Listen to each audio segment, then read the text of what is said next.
Welcome back everyone, welcome to civil services study. Practice set number 258 लगाते हैं। UPPCS के लिए हम फोकस करेंगे इंपॉर्टेंट करंट अफेयर्स के प्रश्नों पर। तो चलिए स्टार्ट करते हैं। देखिए, यूपीपीसीएस और यूपीएससी सिविल सेवा की दैनिक टेस्ट सीरीज़ का लाभ उठाने के लिए इस चैनल को सब्सक्राइब कर लीजिए और लेटेस्ट वीडियो नोटिफिकेशन पाने के लिए बेल आइकन को प्रेस रखना, ताकि जो भी टेस्ट अपलोड किया जाता है वो जल्द से जल्द उसका नोटिफिकेशन आपके यूट्यूब के ऐप बॉक्स में मिल जाए। तो क्वेश्चन नंबर 1 लगाते हैं। प्रत्येक वर्ष 22 अप्रैल को निम्नलिखित में से कौन सा दिवस मनाया जाता है? एक दिवस पूछा जरूर जाएगा, बताइए 22 अप्रैल को कौन सा दिवस मनाया जाता है? विश्व पृथ्वी दिवस। कौन सा दिवस? विश्व पृथ्वी दिवस। और इसकी शुरुआत कब हुई थी? सबसे पहले 1970 में हुई थी। और 2020 के विश्व पृथ्वी दिवस की थीम क्या है? Climate action. अच्छा, इसको मनाने का उद्देश्य क्या है? इसे मनाने का अहम उद्देश्य है लोगों को पर्यावरण और उसके संरक्षण के प्रति जागरूक करना। मोस्ट इम्पॉर्टेंट क्वेश्चन है। वर्ष 2020 में जारी विश्व प्रेस स्वतंत्रता सूचकांक 2020 में भारत किस पायदान पर है? बताइए। विश्व प्रेस स्वतंत्रता सूचकांक 2020 में भारत का कौन सा स्थान है? 142वां स्थान है 2020 में। और 2019 में कौन सा था? 2019 में 140वां था, यानी खराब हो गई है स्थिति 2 पायदान। तो 2020 में 180 देशों की सूची में विश्व प्रेस स्वतंत्रता सूचकांक 2020 में भारत का 142वां स्थान है। और 2019 में कितना था? 140वां स्थान था। 2020 के लिए विश्व प्रेस स्वतंत्रता सूचकांक की थीम इम्पोर्टेंट है। क्या है? जर्नलिज्म विदाउट फियर और फेवर। इंडिया में कौन सा लागू होता है? देखिए, विदाउट फियर तो चलता है, यहाँ डरते तो किसी के नहीं है, अच्छे से लगाते हैं जिसकी भी लगानी है, लेकिन ये बहुत है। विश्व प्रेस स्वतंत्रता सूचकांक में पहले स्थान पर कौन सा देश है? नॉर्वे। नॉर्वे याद रखना। तो इसमें 2-3 चीज़ें इंपॉर्टेंट है। पहला स्थान नॉर्वे, इंडिया की पोजीशन 142वें स्थान पर, और थीम इम्पोर्टेंट है उतनी ही जितनी ये रैंक इम्पोर्टेंट है। जर्नलिज्म विदाउट फियर और फेबर। चर्चा में रहा माउंट मैटरहॉर्न पर्वत किस देश में स्थित है? क्यों चर्चा में था ये? कोविड-19 के चलते विश्व एकजुटता के लिए विश्व का मतलब भारत का तिरंगा फहराया था, इस पर्वत के ऊपर बनाया गया था। तो स्विट्जरलैंड में है ये, बी है इसका आंसर। एक प्रश्न पूछा है इससे रिलेटेड थंबनेल पर मैंने, उसका उत्तर मैटरहॉर्न पर्वत होगा, घुमा कर पूछा है थोड़ा। तो देखिए, स्विट्जरलैंड ने 14,690 फीट ऊंचे मैटरहॉर्न पर्वत पर रोशनी से तिरंगा बनाया और कहा, कोरोना जंग में हम भारत के साथ हैं। स्विट्जरलैंड में स्थित भारतीय दूतावास ने कहा है कि कोरोना से लड़ने के लिए भारत की कोशिश का सम्मान है तथा कोरोना के खिलाफ एकजुटता दिखाने के लिए माउंट मैटरहॉर्न 24 मार्च से हर दिन अलग अलग देशों के झंडे बनाएगा। ठीक है, तो इंडिया का फहरा था इसने। स्विट्जरलैंड में भारत के राजदूत का नाम मोनिका कपिल मेहता, पूछे जाने की संभावना केवल 2% है। स्विट्जरलैंड की राजधानी वर्न क्या है? वर्न मोस्ट इम्पोर्टेंट है, जोड़े मिलाकर पूछा जा सकती है 80% से ऊपर। स्विट्जरलैंड का सबसे बड़ा शहर ज्यूरिक। क्वेश्चन नंबर 4 पर आ जाइए। अंतर्राष्ट्रीय मुक्केबाजी महासंघ ने भारत की विश्व मुक्केबाजी चैंपियनशिप 2021 की मेजबानी को रद्द कर दिया है। अब यह मेजबानी कौन से देश को सौंपी गई है? कौन सा देश करेगा?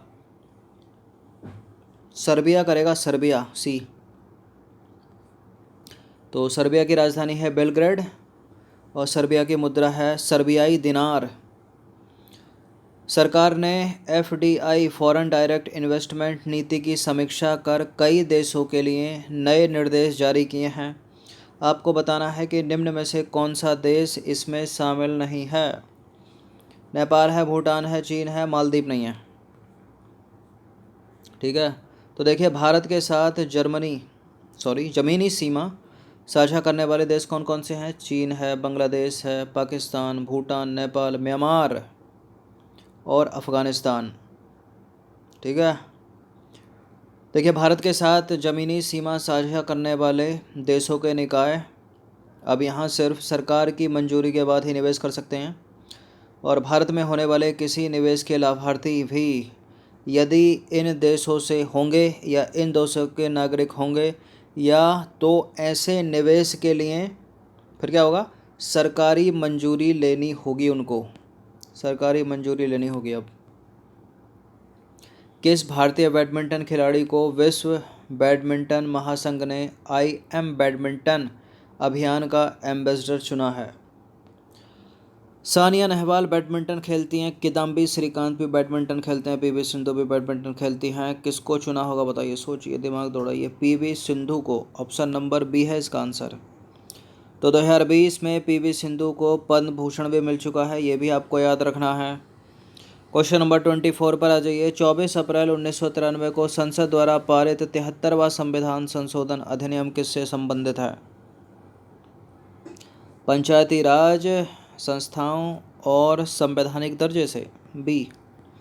तो देखिए, यह संविधान संशोधन 24 अप्रैल 1993 को पारित किया गया था, इसलिए प्रतिवर्ष 24 अप्रैल को क्या मनाया जाता है, पंचायती राज दिवस मनाया जाता है। 2020 में मनाया गया 24 अप्रैल को।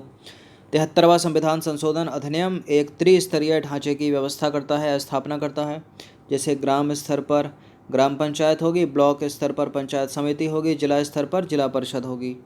इस संविधान संशोधन में एक नया अध्याय 9 और 11वीं अनुसूची जोड़ी गई, याद आया होगा आपको। पंचायती राज दिवस के मौके पर प्रधानमंत्री नरेंद्र मोदी ने स्वामित्व योजना की शुरुआत की थी, याद रखिएगा। देखिए, इस योजना से देश के गांव में लोगों को उनकी आवासीय ज़मीन का मालिकाना हक दिया जाएगा, मालिकाना हक दिया जाएगा।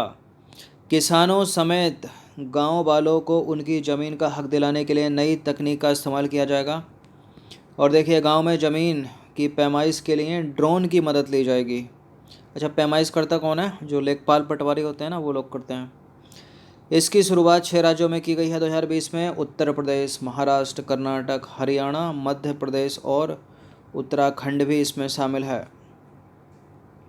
भारत में कोरोना वायरस के इन्फेक्शन से निपटने के लिए किस केमिकल का छिड़काव किया गया, बताइए।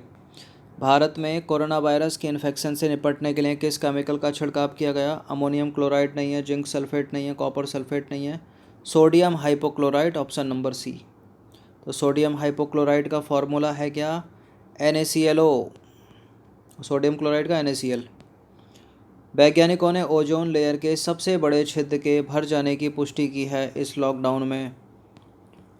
अब आपको बताना है कि ओजोन लेयर किस वायुमंडल में पाई जाती है, सभी को पता होगा इसका आंसर। स्ट्रेटोस्फियर, हिंदी में क्या बोलेंगे इसको? आयन मंडल नहीं, समताप मंडल, सी। तो देखिए, यह लेयर समताप मंडल में स्थित है और काफ़ी समय से क्लोरोफ्लोरोकार्बन गैस से इस लेयर को नुकसान पहुंच रहा है। समताप मंडल में कोई भी मौसमी घटना नहीं होती, तो किस में होती है? ट्रोपोस्फेयर में होती है, मतलब क्षोभ मंडल में होती है, सबसे निचला मंडल है। अभी पूछा गया था 20 तारीख को समीक्षा अधिकारी की परीक्षा में। विश्व बौद्धिक संपदा दिवस कब मनाया जाता है? विश्व बौद्धिक संपदा दिवस कब मनाया जाता है? 24 अप्रैल, 21 अप्रैल, 24 अप्रैल, 25 अप्रैल, 19 या फिर 26 अप्रैल? कब मनाया जाता है? 25 अप्रैल या 26 अप्रैल?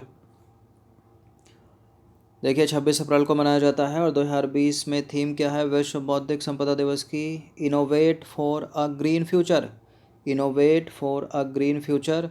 1970 में विश्व बौद्धिक संपदा संगठन की स्थापना के लिए समझौता लागू किया गया था। इस दिवस को मनाए जाने का उद्देश्य क्या है? बौद्धिक संपदा अधिकारों, पेटेंट, ट्रेडमार्क, औद्योगिक डिज़ाइन और कॉपीराइट इत्यादि के प्रति लोगों को जागरूक करना। इम्पोर्टेंट प्रश्न आ गया है, सिविल सर्विसेज डे कब मनाया जाता है? प्रत्येक वर्ष सिविल सर्विसेज डे कब मनाया जाता है? 21 अप्रैल को मनाया जाता है और 2020 में 21 अप्रैल को सिविल सर्विसेज डे मनाया गया। तो वर्ष 2006 से 21 अप्रैल को नागरिक सेवा दिवस के रूप में मनाया जाता है। इस दिन लोक प्रशासन में विशिष्टता के लिए प्रधानमंत्री पुरस्कार भी दिए जाते हैं।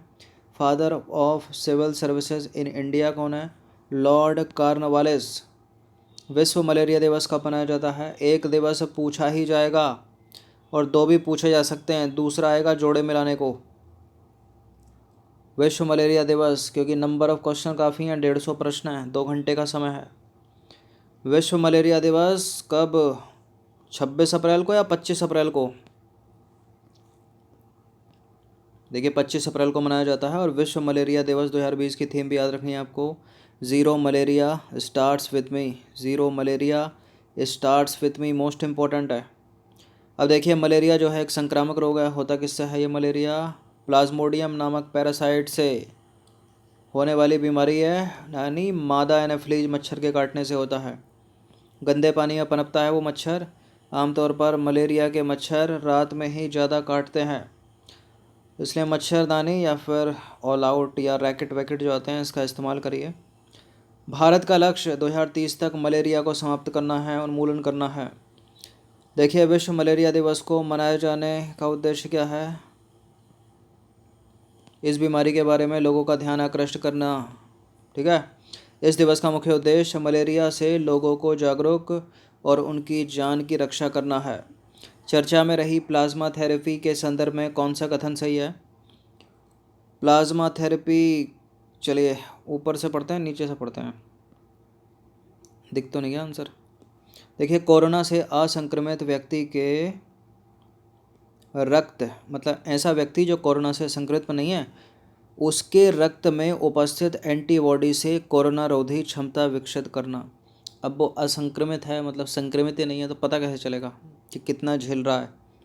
कोरोना से संक्रमित व्यक्ति के रक्त के प्लाज्मा को पूरी तरह बदलना, ये भी नहीं है। कोरोना से ठीक हुए व्यक्ति के रक्त के प्लाज्मा में उपस्थित एंटीबॉडी जो बनती है ना, उससे कोरोना रोधी क्षमता विकसित करना पहला ही है। तो प्लाज्मा थेरेपी हमारे रक्त में जो है, देखिए 4 चीज़ें होती हैं, उनको भी याद रखना। एक होती है लाल रक्त कणिका, श्वेत रक्त कणिका मतलब RBC, WBC, प्लेटलेट्स होती है, और प्लाज्मा, तो इसी की बात हो रही है। तो देखिए रक्त का तरल वाला हिस्सा जो है प्लाज्मा होता है।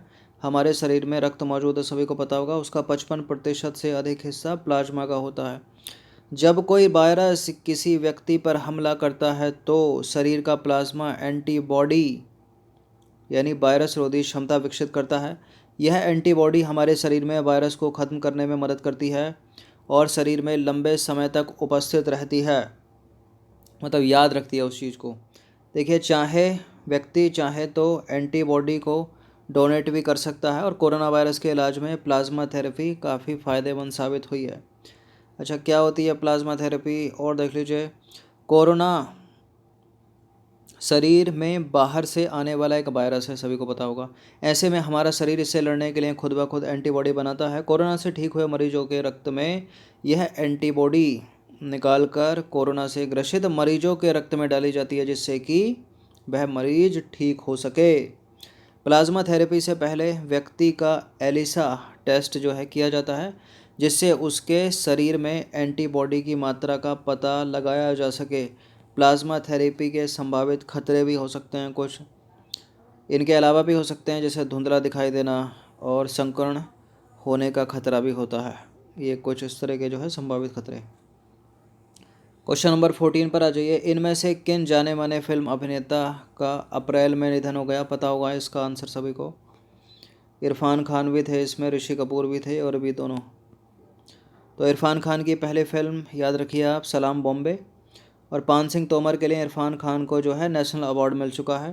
2011 में भारत सरकार ने उन्हें पद्मश्री भी दिया था इरफान खान को। बात करें ऋषि कपूर जी की, तो ऋषि कपूर की पहली फिल्म का नाम याद रखना, सभी को पता होगा, मेरा नाम जोकर। वो न केवल एक फिल्म निर्माता बल्कि निर्देशक भी थे। वह एक बाल कलाकार के रूप में काम कर चुके हैं। उन्हें बॉबी फिल्म के लिए 1974 में सर्वश्रेष्ठ अभिनेता के लिए फिल्म फेयर पुरस्कार से सम्मानित किया जा चुका है। साथ ही 2008 में film fair life time achievement पुरस्कार भी मिल चुका है उनको। ठीक है,